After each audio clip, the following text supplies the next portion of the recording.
बोले पवन सुत हनुमान की जय। बोल बजरंग बली हनुमान की जय। So welcome to Motivational Clubhouse of Nehanjali and this is the playlist of धर्म कर्म। So friends, हम पढ़ रहे हैं भक्तराज हनुमान की कथा, राम भक्त हनुमान की कथा, और कथा में हम तीसरे चरण पर हैं। पहले अध्याय में हम पढ़ चुके हैं हनुमान जी का जन्म, और उसके बाद हमने पढ़ा है हनुमान जी का राम जी से मिलन और किस तरह से उन्होंने हनुमान जी ने श्री राम भगवान की मित्रता करवाई है सुग्रीव जी से। वो सब हम पढ़ चुके हैं। अब सीता जी का हरण हो चुका है और वो हनुमान जी उनकी खोज के लिए वहाँ से निकल पड़े हैं। तो उसके आगे की अब हम कथा शुरू करते हैं। उससे पहले अगर आपने पहले की कथाएं नहीं अभी सुनी हैं तो पहले आप जाके हमारी वीडियोस चेक कर सकते हैं, लिंक डिस्क्रिप्शन में देख सकते हैं आप। और अगर चैनल पर न्यू हैं तो चैनल को सब्सक्राइब कीजिए, क्योंकि इसी तरह की और भी कथा आपको हम टाइम टू टाइम सुनाते हैं। और अगर आपको नोटिफिकेशन चाहिए कि हम जो भी वीडियोस अपलोड करें उसका आपको तुरंत नोटिफिकेशन मिले, तो उसके लिए आपको बेल आइकन को ऑल पर क्लिक करना होगा। सो शुरू करते हैं हम आज की कथा। हनुमान, जामवान, अंगद आदि ढूंढते ढूंढते थक गए, भूख प्यास के मारे व्याकुल हो गए। पानी का कहीं पता नहीं, कई दिनों से फलों के दर्शन भी नहीं मिले। सारी जिम्मेवारी हनुमान पर आई। उस भीषण पर्वत के एक श्रृंग पर चढ़कर उन्होंने देखा तो पास ही कुछ हरियाली दिख पड़ी। कुछ सुंदर सुंदर पक्षी अपने पंखों से पानी छिड़कते आते दिख पड़े। अनुमान हुआ कि यहाँ कोई सुंदर बगीचा और जलाशय होगा। सबको लेकर वो उधर ही गए। वहाँ जाने पर मालूम हुआ कि एक गुफा में से ही ये सब निकल रहे हैं। एक दूसरे का हाथ पकड़कर भगवान राम का स्मरण करते हुए वे गुफा में घुस पड़े। बड़ी ही सुंदर गुफा थी। वहाँ के झरने में अमृतमय जल था, सोने से वृक्ष थे और उनमें बड़े ही स्वादिष्ट फल लगे हुए थे। वहाँ की तपस्विनी से अनुमति लेकर सबने खाया पिया, स्वस्थ हुए। उस तपस्विनी के पूछने पर हनुमान ने सारा वृतांत कह सुनाया और इच्छा प्रकट की कि जहाँ तक हो सके शीघ्र ही हम लोग यहाँ से निकल जाएं तो अच्छा है। उस तपस्विनी ने कहा, भैया, यहाँ आने पर फिर कोई जीवित नहीं लौटता। यह निर्विघ्न तपस्या करने का स्थान है। यदि लोग यहाँ से लौटने लगे तो यहाँ की तपस्या में विघ्न पड़े। परंतु तुमने मुझे भगवान राम की कथा सुनाई है, इसलिए तुम लोगों को तपस्या के बल से मैं यहाँ से निकाल ले चलती हूँ। मुझे श्री भगवान राम के दर्शन के लिए प्रवर्षण गिरी पर जाना है। अच्छा, अब तुम लोग अपनी आंखें बंद कर लो। वानर भालुओं ने अपने अपने हाथों से अपनी अपनी आंखें बंद कर लीं। क्षण भर में ही उन्होंने देखा कि सब समुद्र के किनारे एक ऊंचे पर्वत पर खड़े हैं। हनुमान से अनुमति लेकर वह तपस्विनी भगवान राम के दर्शन के लिए चली गई। अंगद ने कहा, भाई, अब 1 महीना बीत गया, ना हम लोग जानकी का पता लगा सके और ना तो जहाँ जहाँ जाना चाहिए था वहाँ वहाँ जा ही सके। अब वहाँ जाने पर सुग्रीव मुझे अवश्य मार डालेंगे, इसलिए मैं अब यहाँ रहकर तपस्या करूँगा। तुम लोग जाओ। हनुमान ने कहा, युवराज, आप असमय ही क्यों हिम्मत हार रहे हैं? सुग्रीव आपसे बड़ा प्रेम करते हैं। आप अपने जी जान से भगवान राम का कार्य सिद्ध होने के लिए चेष्टा करते रहे हैं। गुफा में जाने के कारण हम लोगों को देर हो गई है। वे अवश्य क्षमा कर देंगे और आपको राजा बनाएंगे। आप घबराइए मत। भगवान राम बड़े दयालु हैं। वे सर्वथा आपकी रक्षा करेंगे। चलिए हम लोग अपनी शक्ति भर उनकी आज्ञा का पालन तो करें। यदि आप सुग्रीव से द्वेष करते हैं, उनसे राजा होने से आपको दुख हुआ है और यहाँ रहकर आप बचना चाहते हैं, तो यह कदापि संभव नहीं है। आप राम के काम से जी चुराकर चाहे जहाँ भी छिपें, लक्ष्मण के बाणों से नहीं बच सकते। उनका काम ना करने पर जब बच ही नहीं सकते हो, तो उनके पास चलना ही अच्छा है। जैसा वे करेंगे वैसा होगा। हनुमान की बात सुनकर अंगद ने जीवित रहने का संकल्प तो छोड़ दिया, परंतु उन्होंने सुग्रीव के पास जाने की अपेक्षा वहीं अनशन करके प्राण त्याग करना अच्छा समझा। उनके साथ सभी अनशन करने लगे। राम चर्चा होने लगी। उसी समय संपाति के दर्शन हुए। उससे सीता का पता मालूम हुआ। सब वानर भालू समुद्र के तट पर इकट्ठे हुए। कौन पार जा सकता है, इस विषय पर विचार होने लगा। अंगद के अत्यंत ओजस्वी भाषण देने पर सबने अपनी शक्ति पृथक पृथक बताई और समुद्र पार जाने में असमर्थता प्रकट की। अंगद ने कहा, मैं किसी प्रकार पार तो जा सकता हूँ, परंतु लौट सकूँगा या नहीं, इसमें कुछ संदेह है। जामवान ने उन्हें युवराज कहकर सम्मानित किया और उनके जाने का विरोध किया। उन्होंने स्वयं भी अपनी वृद्धता के कारण जाने में लाचारी प्रकट की। अब तक हनुमान चुप थे। वे एक कोने में बैठे बैठे सबकी बातें सुन रहे थे। अंगद निराश हो गए थे। सीता का पता मिल जाने पर वानरों में जो प्रसन्नता आ गई थी, उसका अब कहीं पता नहीं था। जामवान ने अंगद को संबोधन करके कहा, युवराज, निराश होने का कोई कारण नहीं है। समुद्र पार जाने के लिए केवल बल की ही आवश्यकता नहीं है, विशाल बुद्धि की भी आवश्यकता है। इस कार्य के लिए भगवान शंकर ने स्वयं अवतार धारण किया है। राक्षसों का संहार अवश्यंभावी है। उन्होंने हनुमान की ओर देखकर कहा, हनुमान, तुम चुपचाप कैसे बैठे हो? तुम्हारा जन्म ही राम के कार्य के लिए हुआ है। वायुनंदन, तुम अपने पिता के समान क्षण भर में ही समुद्र पार हो सकते हो। तुम्हारी बुद्धि अप्रतिम है। तुम विवेक और ज्ञान के निधान हो। तुम अपने अंदर इतना बल लेकर चुपचाप कैसे बैठे हो? जामवान ने हनुमान के जन्म, देवताओं के वरदान और ऋषियों के शाप की कथा कही तथा स्मरण कराया कि तुम जो चाहो कर सकते हो। हनुमान निरंतर भगवान के स्मरण में ही तन्मय रहते थे। उन्हें अपने आप की अथवा अपने बल की स्मृति ही नहीं रहती थी। जामवान की बात सुनते ही उन्हें ऐसा मालूम हुआ कि मुझ में अपार शक्ति है, मुझ पर भगवान की अनंत कृपा है और भगवान की सारी शक्ति मेरी शक्ति है। उनका शरीर बढ़कर सुमेरु पर्वत का सा हो गया। उन्होंने गर्जना करते हुए कहा, इस समुद्र में क्या रखा है? भगवान की कृपा से मैं ऐसे ऐसे सैकड़ों समुद्र लांघ सकता हूँ।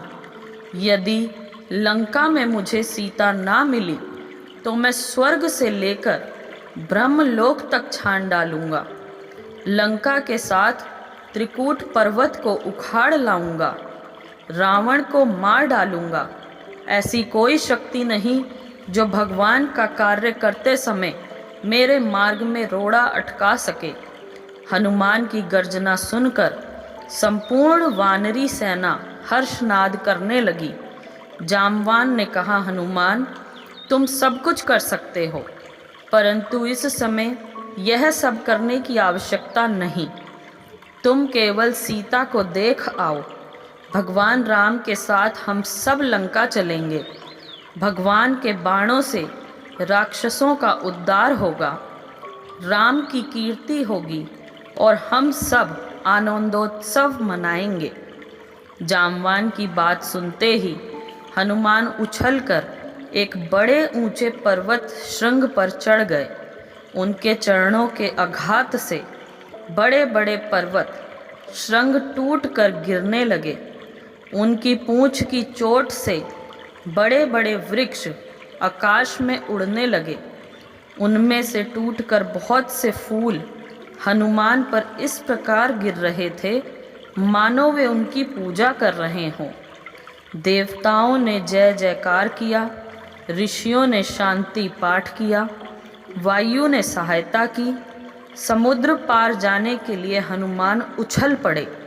उन्होंने भगवान को स्मरण करके वानरों को आश्वासन दिया कि मेरे मन में बड़ा उत्साह है, बड़ा हर्ष है, भगवान की असीम कृपा का अनुभव हो रहा है।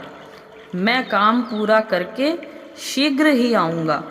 तुम लोग घबराना मत। और फिर भगवान के नाम की जय ध्वनि करके वे चल पड़े। उनके वेग से प्रभावित होकर बहुत से वृक्ष उनके साथ उड़ने लगे। दल के दल बादल उनके शरीर के कठोर स्पर्श से तितर बितर होकर कर स्वरूप उनके शरीर पर कुछ शीतल जल बिंदु डालने लगे। श्री मारुति राय और किसी और ना देखकर आकाश मार्ग से ही चले जा रहे थे। समुद्र ने सोचा कि राम के पूर्वजों ने ही मुझे यह रूप दान किया है, परंतु मैंने उनका कोई उपकार नहीं किया।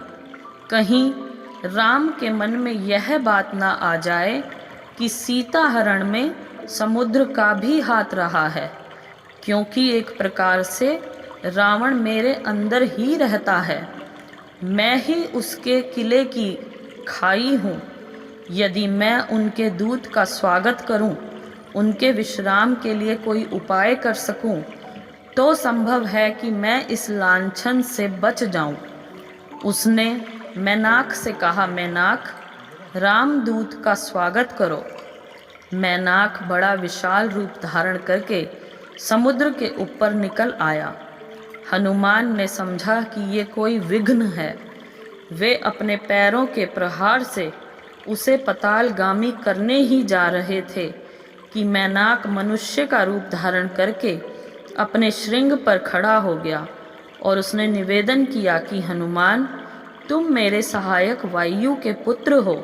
जब इंद्र अपने वज्र द्वारा पर्वतों की पांखें काट रहे थे, तब तुम्हारे पिताजी की सहायता से ही मैं समुद्र में आ घुसा और अपने को बचा सका। मैं तुम्हें विश्राम देना चाहता हूँ।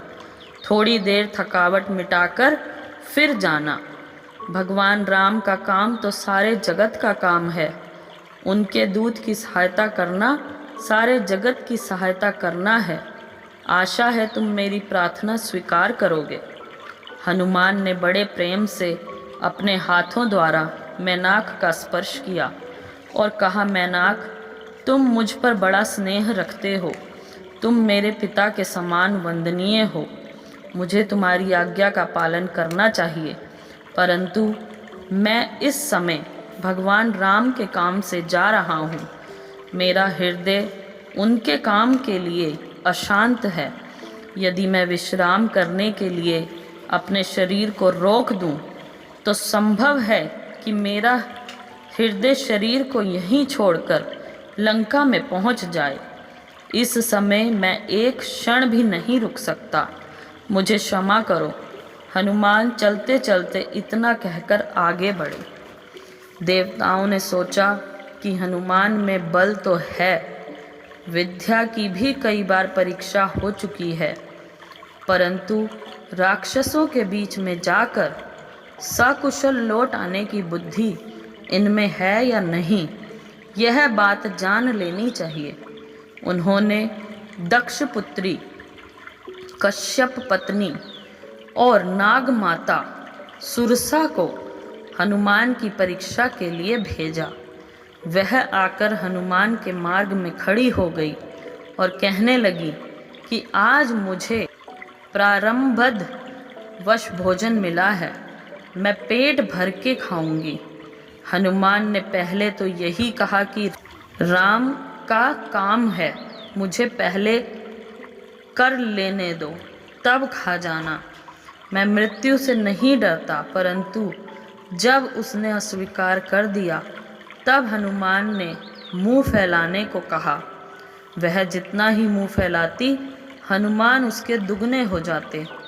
जब उसने 100 योजन का मुंह बना लिया, तब हनुमान छोटा सा रूप बनाकर उसके मुंह में घुसकर फिर बाहर निकल आए।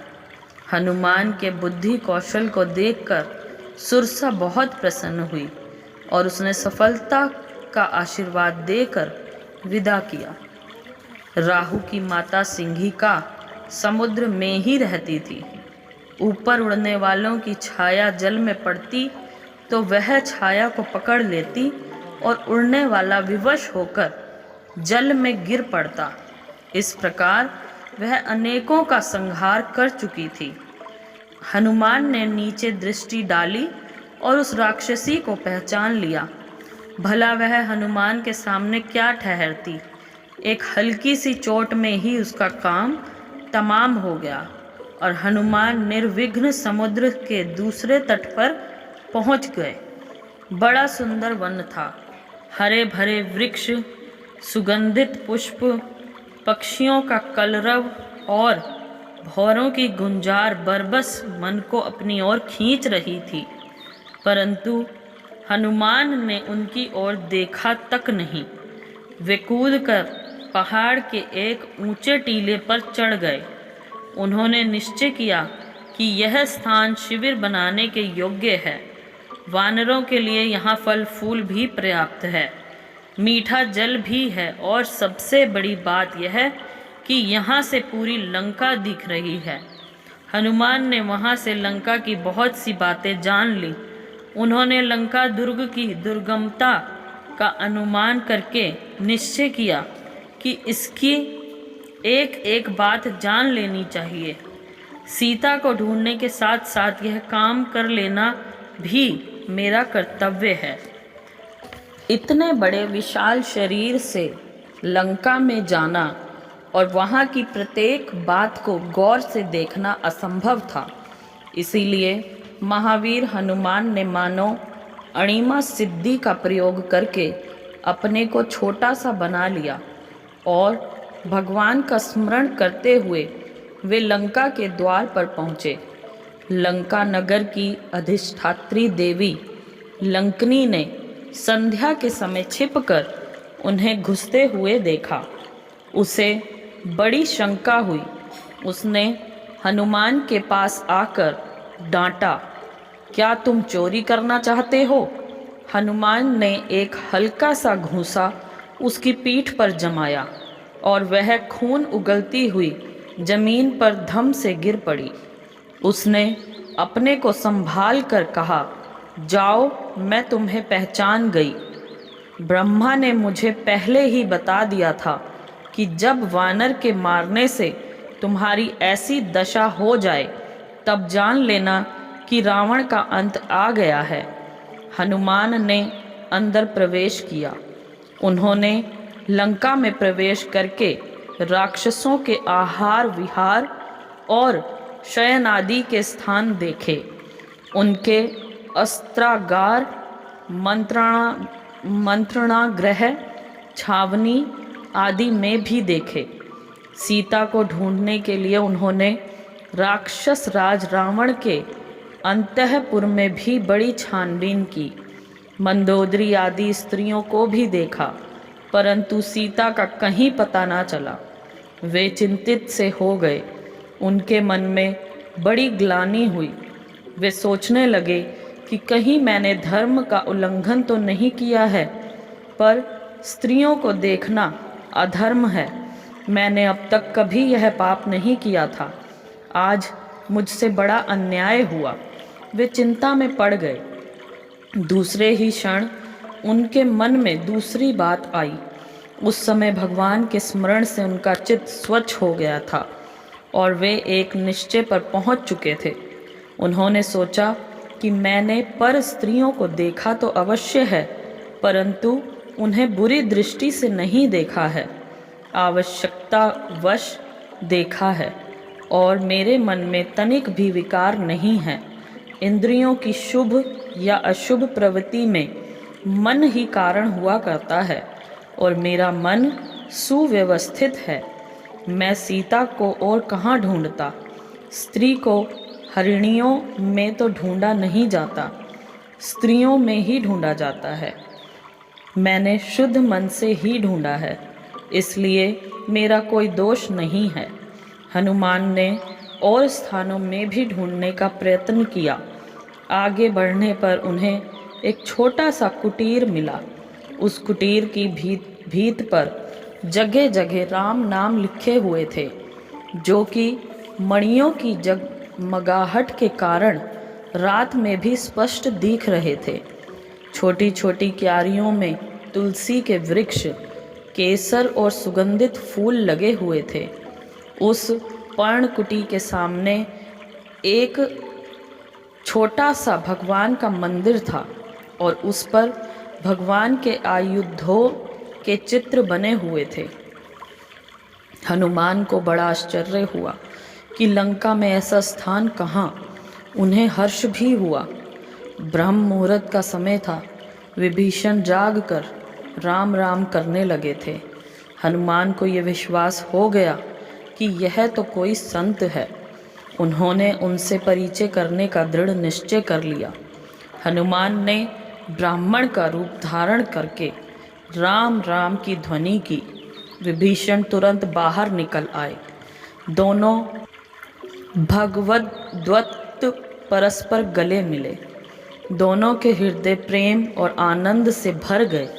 हनुमान को विभीषण के हृदय में साक्षात भगवान दिख रहे थे और विभीषण हनुमान को मानो साक्षात भगवान ही समझ रहे थे। परिचय हुआ।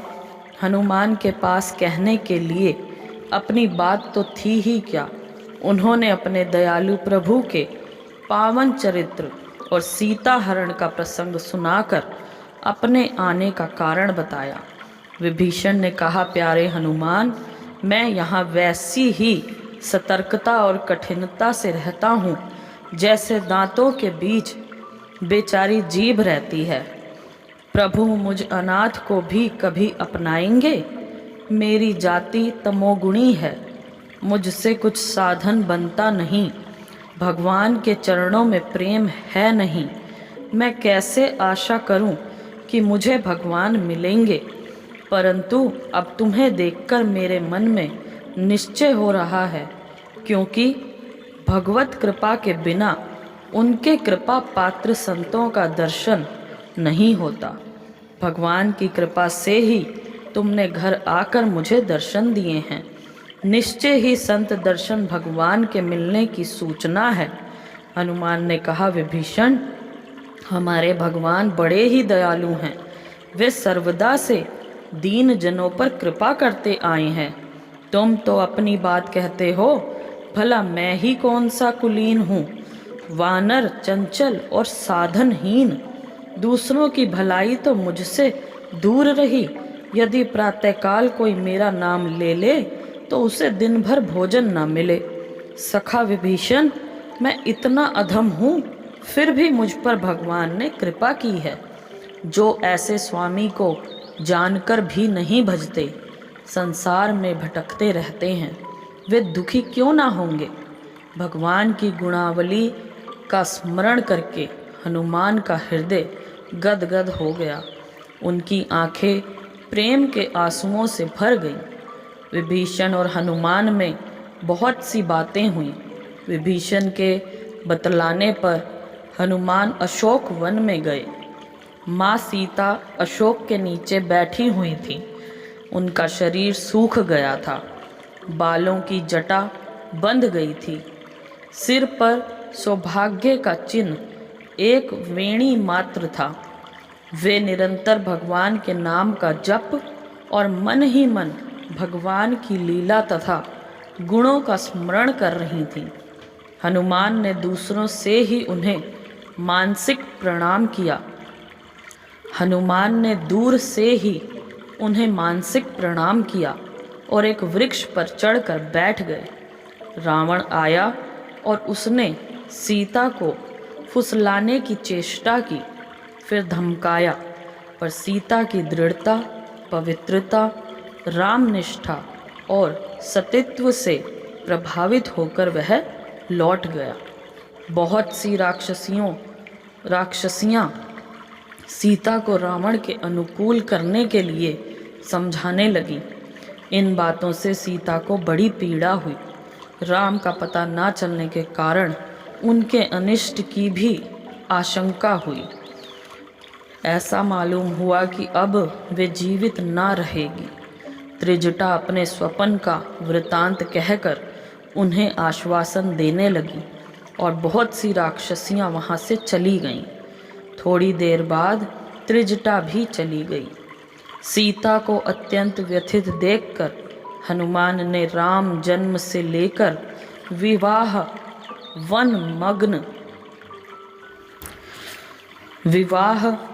वन गमन, सीता हरण आदि की बातें वृक्ष पर से ही कहीं और अंत में बतलाया कि मैं उन्हीं के भेजने से यहाँ आया हूँ। हनुमान की ये अमृतवाणी सुनकर सीता को बड़ा संतोष हुआ, परंतु दूसरे ही क्षण एक आशंका से उनका हृदय सिहर भी उठा। उन्होंने सोचा, कहीं यह भी राक्षसी माया ना हो। हनुमान ने सीता का भाव ताड़ लिया। उन्होंने कहा, माता, मैं करुणा निधान के चरणों की शपथ लेकर कहता हूँ कि मैं भगवान राम का सेवक हूँ। उन्होंने आपके विश्वास के लिए मुझे एक अंतरंग कथा बताई है। जब आप वन में उनके साथ थीं और जयंत ने कोए का वेश धारण करके आप पर आक्रमण किया था, तब भगवान ने उस पर इशिकास्त्र का प्रयोग किया और उसे त्रिलोकी में कहीं भी शरण नहीं मिली। आपकी अंगूठी, जिसे केवट को देने के लिए आपने उन्हें दी थी, और भगवान ने जिसे अपनी उंगली में धारण कर रखा था, उसे भी भगवान ने आपके विश्वास के लिए मुझे दिया है। आप मेरा विश्वास करें, मैं आपके चरण छूता हूँ। बोले पवन सुत हनुमान की जय। Thank you so much friends for watching and listening. अगर वीडियो पसंद आई हो तो प्लीज़ इसे लाइक कीजिए, ज़्यादा से ज़्यादा शेयर कीजिए, और अगर चैनल पर न्यू हैं तो प्लीज़ चैनल को सब्सक्राइब कीजिए, और अगर ऑलरेडी सब्सक्राइबर हैं तो प्लीज़ अपने सर्कल में औरों को भी शेयर करें और सब्सक्राइब कराएं। Thank you so much. जय माता दी।